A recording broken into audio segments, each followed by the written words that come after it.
in the cheap seats.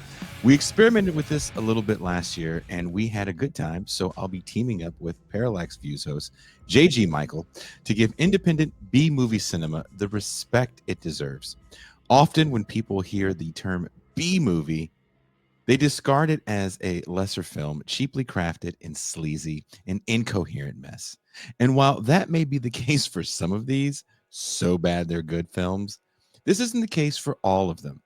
Much like any other form of media, tastemakers decide what movies, music, or visual art is worthwhile and what is trite.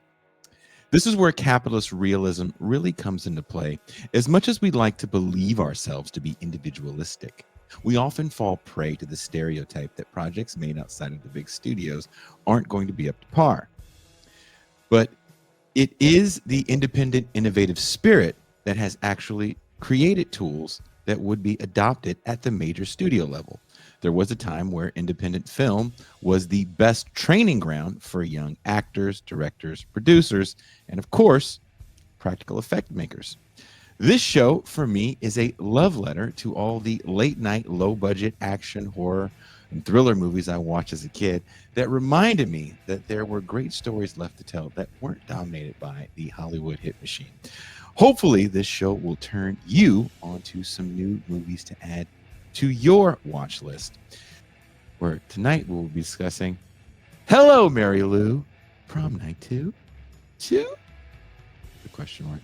7 years after the original hit theaters, the sequel, Hello, Mary Lou, Prom Night 2, hit theaters at the tail end of the massive, low-budget horror movie boom.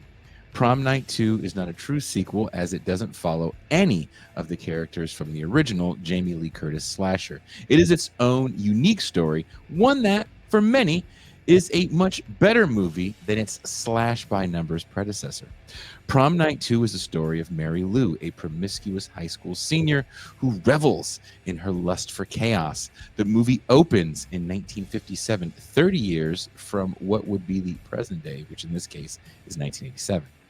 Prom Night 2 fits neatly within a popular paradigm of boomer nostalgia in cinema, where there is a contrast from the glory days of yesteryear to modern day. One interesting thing about this movie is, much like Back to the Future, Mary Lou's character goes against the curated portrayal of 1950s women as being innocent and naive. Mary Lou is promiscuous and drinks. She uses men and doesn't mind telling them to their face that her relationships are purely transactional. The film opens with a woman who we will later understand is the chief villain, Mary Lou, going to confession, not for her heavenly contrition, but to shock the priest with her unapologetic tawdry tales.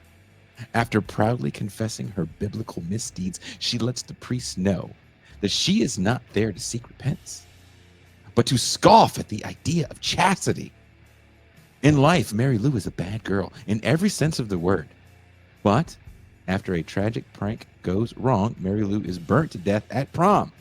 30 years later, due to a series of coincidental events, Mary Lou's body-hopping spirit returns as a sinfully salacious, sexy, deadly, and hell-bent for bedlam. With that out of the way, let me...